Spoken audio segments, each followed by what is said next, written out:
네, 안녕하세요. 8월 29일 월요일 새벽 기도 시작하겠습니다. 기도드리겠습니다. 은혜로우신 우리 아버지, 어제 은혜 가운데 주일 예배를 드리게 하시고 또 오늘 월요일 아침을 맞이했습니다. 이번 한 주간도 주님 앞에 온전히 의탁합니다. 주께서 인도하여 주시옵소서. 은혜 충만케 해주시고 이번 한 주간도 주 안에서 승리하며 성장하는 복된 한 주간이 되게 하여 주옵소서. 오늘 하루도 주님 앞에 의탁하옵고 예수님의 이름으로 기도드리옵나이다. 아멘. 찬송가 217장 부르겠습니다. 하나님이 말씀하시기를 217장, 예전 찬송가는 362장입니다.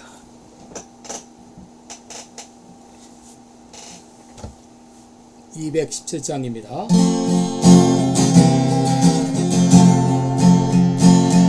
하나님이 말씀하시기를 내 마음을 나에게 바치어라. 어디든지 날 섬기며 기쁘게 날 항상 의지하라. 바치어라 내 마음을 주께서 나에게 이르시네. 깜깜한 죄에서 불러내신 주께서 늘 인도하시리라. 주께서 말씀하시기를 내 마음을 나에게 다 바치고 악한 죄에서 벗어나면 나 어찌 널 구원하겠느냐.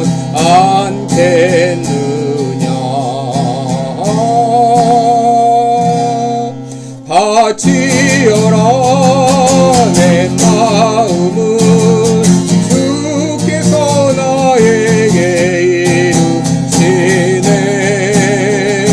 깜깜한 죄에서 불러내신 주께서 늘 인도하시리라. 성령께서 말씀하시기를 가진 바 모든 것 다 맡기고 내 맘도 기쁘게 바치어라. 풍성한 은혜를 더하리라. 바치어라 내 마음을 주께서 나에게 이루시네. 깜깜한 죄에서 불러내신 주께서 늘 인도하시리라.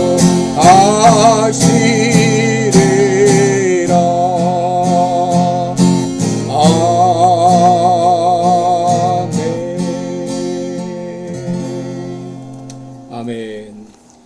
네, 우리 오늘 같이 보실 말씀은 데살로니가전서 5장 12절로 14절까지 보겠습니다.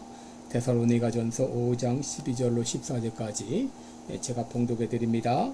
형제들아, 우리가 너희에게 구하노니 너희 가운데서 수고하고 주 안에서 너희를 다스리며 권하는 자들을 너희가 알고 저의 역사로 말미암아 사랑 안에서 가장 귀히 여기며 너희끼리 화목하라. 또 형제들아, 너희를 권면하노니 규모 없는 자들을 권계하며 마음이 약한 자들을 안위하고 힘이 없는 자들을 붙들어주며 모든 사람에 대하여 오래 참으라. 아멘. 네, 오늘은 여러분과 함께 교회란 무엇인가 이런 제목으로 어제 했던 말씀을 요약해서 전해드리겠습니다. 우리 지난주 8월 21일부터 25일까지 4박 5일 동안 저희 교회에서는 시애틀로 수련회 겸 여행을 다녀왔습니다. 이번 수련회의 주제는 표대를 향하여 함께 달려가자, 이런 주제였는데요. 이 주제의 키워드는 세 가지죠. 바로 표대를 향한다는 말과 그 다음에 함께라고 하는 말과 달려가자, 이 세 가지 키워드를 우리가 생각해야 됩니다. 여러분, 신앙생활은 무엇인가? 바로 표대를 향하여 달려가는 것입니다. 달리기 선수들이 달리기 전에 먼저 해야 될 것은 골인 지점이 어딘가를 확인해야 되죠. 축구 선수들이 골을 넣기 전에 골대가 어딘지를 확인하고, 또 양궁 선수들이 활을 쏘기 전에 표적이 어딘가를 확인하는 것처럼, 여러분 신앙의 경주를 할 때에도 이 표대를 확인하는 것은 대단히 중요합니다. 여러분, 왜 표대에 향한 이 표대를 확인하는 것이 중요할까요? 그것은 그래야 방향을 잃지 않기 때문이죠. 여러분, 표대가 분명해야 방향을 잃지 않습니다. 그러기에 고린도전서 9장 26절에 보면 사도 바울은 다른 데가 다름질하기를 향방 없이 하지 아니하며 허공을 치는 것 같이 아니한다 그랬습니다. 그는 분명한 표대를 정하고 표대를 향하여 달려갔던 것이죠. 그렇다면 여러분, 신앙생활의 표대는 무엇일까요? 바로 표대는 예수 그리스도이십니다. 히브리서 12장 2절에 보면 믿음의 주여 또 온전케 하는 이이신 예수를 바라보자, 그런 말을 했는데, 여러분, 우리 주님은 믿음의 주가 되시고 또 우리를 온전케 하시는 분이십니다.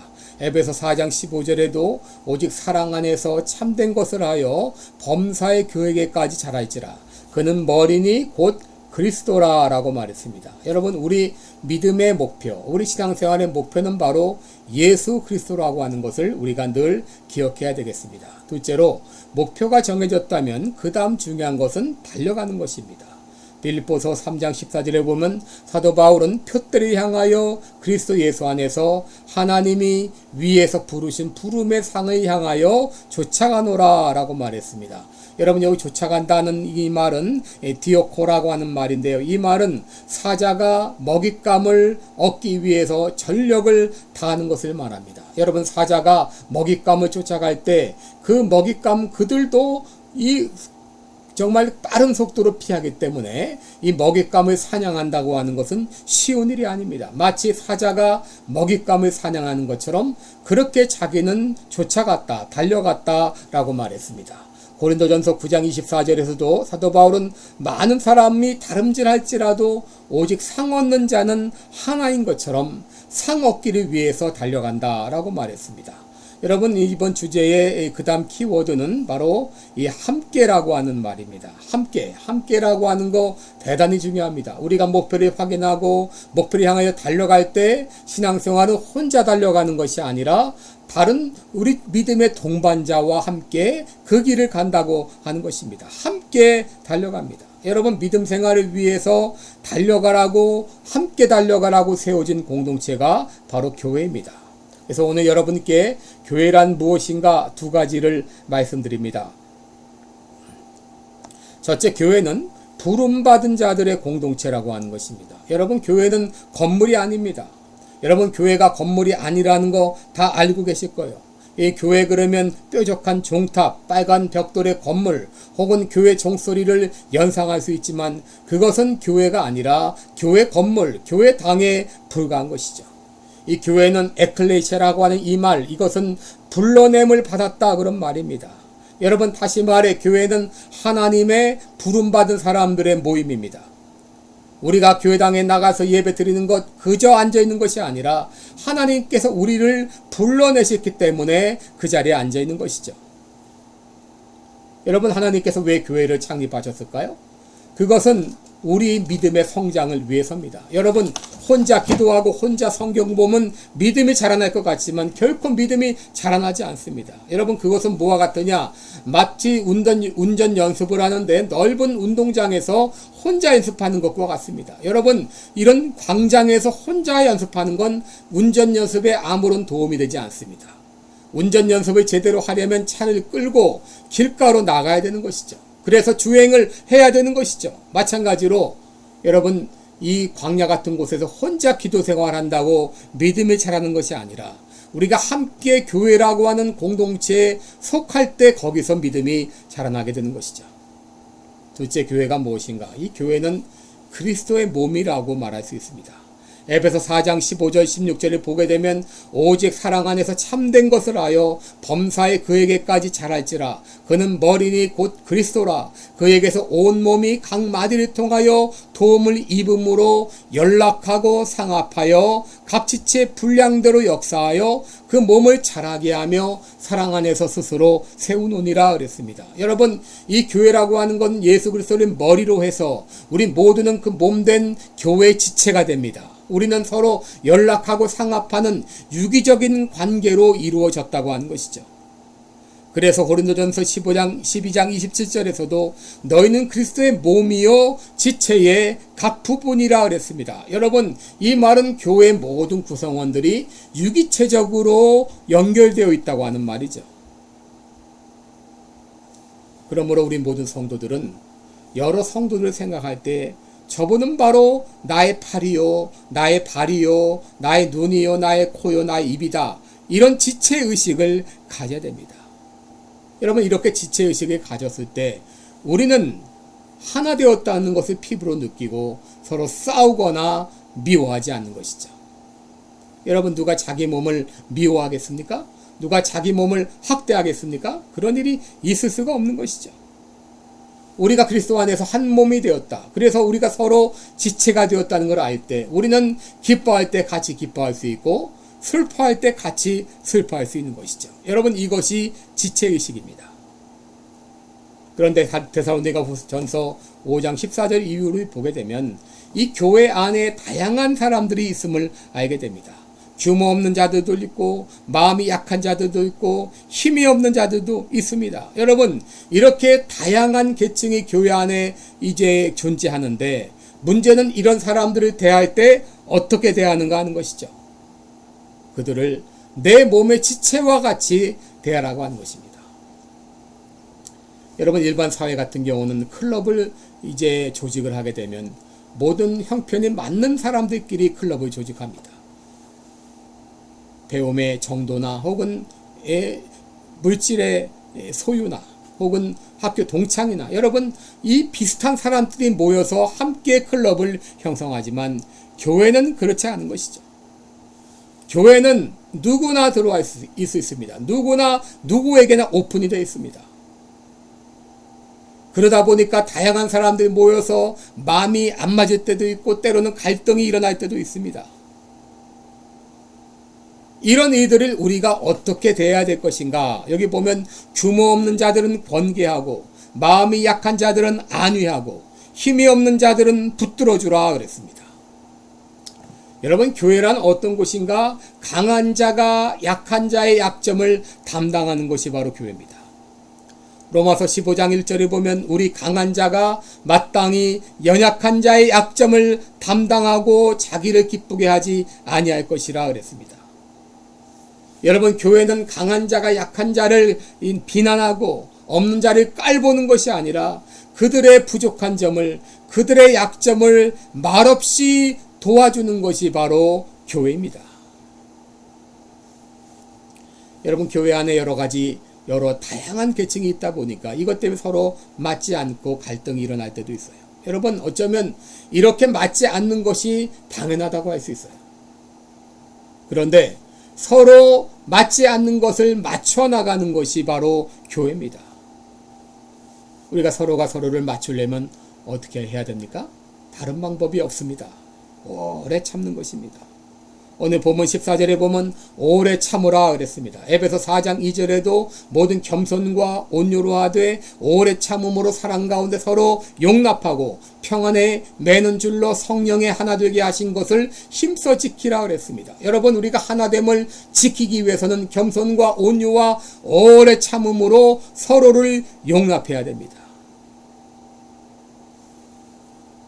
교회는 어떤 곳인가? 에베소 2장 21절을 보게 되면 그의 안에서 건물마다 서로 연결하여 함께 지어져 가느니라 그랬습니다. 여러분, 예전에 집을 지을 때 이 자연석을 가지고 쌓아나가면서 집을 지었습니다.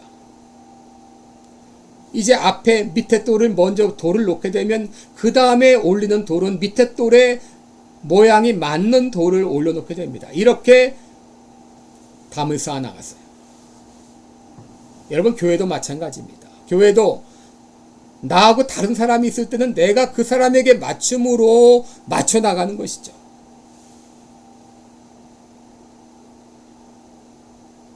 여러분, 그러나 이것이 쉽지 않습니다. 어렵습니다. 제가 예를 한번 도움이 되기 위해서 예를 한번 드리겠습니다. 예전 뉴욕 지하철에서 한 남자가 두 어린 아들을 데리고 탑승을 했습니다. 그런데 이 아이들은 지하철에 타자마자 막 분주하게 지하철 그 사방을 돌아다녔습니다. 그러자 옆에 있던 사람이 참지 못하다 그 얘기를 했어요. 이보시오, 당신 자녀들이 이렇게 애들이 왔다 갔다 떠드는데 왜 통제를 안 하십니까? 라고 말했을 때, 그때 그가 말합니다. 죄송합니다. 지금 이 아이들의 엄마를 지금 무덤에 묻고 오는 길입니다. 제가 넋을 잃어서 이랬습니다. 너무 죄송합니다. 라고 말했습니다. 여러분, 우리 사람을 이해하지 못한다고 하는 것은 그 사람이 어떤 삶을 살았는지 알지 못하기 때문입니다. 어떤 과거가 있었는지 알지 못하기 때문입니다. 그저 우리는 드러난 것만 가지고 평가를 하죠. 여러분, 사람의 마음은 마치 이 빙산과 같아요. 빙산은 수면 위에 조금만 떠올라 있지만 사실은 그 밑에 거대한 얼음덩어리가 있는 것처럼 모든 사람들은 우리가 알지 못하는 엄청난 일들이 과거에 있었던 것이죠. 그 사람의 이 모든 것들을 다 안다면 우리가 그 사람을 이해하는 데 훨씬 도움이 될 거예요. 그러므로 사람을 대할 때 겉으로 나타난 표면적인 것만 가지고 평가하지 말고 내가 모르는 수없는 많은 일들이 있을 거야. 그렇게 하면서 이해하게 되면 훨씬 우리가 너그러운 마음을 가질 수 있고 오래 참을 수 있습니다. 여러분, 교회 안에 여러 사람들이 있는데 여러분 절대 포기하지 마시기 바랍니다. 교회 안에서 스스로 떨어져 나가서 안 되고 또 누구 보러 나가라고 그래서도 안 됩니다. 여러분, 어떤 사람이 팔이 부러져 가지고 이제 못 쓰게 되었는데 그렇다 그래서 그 팔을 잘라버립니까? 아닙니다. 적고를 해가지고 기부스를 해서라도 묶어놓죠. 목에다 매가지고 묶어내 맵니다. 이처럼 교회는 오래 참는 것입니다. 여러분, 교회마다 나와 맞지 않는 원수를 하나씩 둔 것은 내 성품을 다듬기 위한, 나를 깎아나가기 위한 하나님의 방편입니다. 그렇게 하시고 묵묵히 참을 때 이제 내 성품이, 인격이 다져지게 되고 믿음이 자라나게 됩니다. 갈라디아서 6장 1절에 너희 짐을 서로 지라 그리하여 그리스도의 법을 성취하라 라고 말했습니다. 교회란 무엇인가? 서로가 서로의 짐을 지어주는 것, 이것이 바로 교회입니다. 이것을 잊지 마시고 믿음 생활 하시기 바랍니다. 고맙습니다. 은혜로우신 우리 아버지, 또 시애틀 여행 잘 다녀오게 하시고 오늘 월요일부터 다시 새벽 기도회 동영상으로 시작합니다. 오늘 하루도 주님 앞에 의탁합니다. 인도하여 주시고 매일매일의 삶이 더욱더 주님을 닮아가는 우리의 삶이 되게 하시고 나의 삶을 통해서 그리스도의 향기가 온 사방에 풍겨날 수 있도록 은혜 베풀어 주옵소서. 감사드리며 예수님의 이름으로 기도드리옵나이다. 아멘. 네, 고맙습니다. 하루 잘 지내세요. 감사합니다.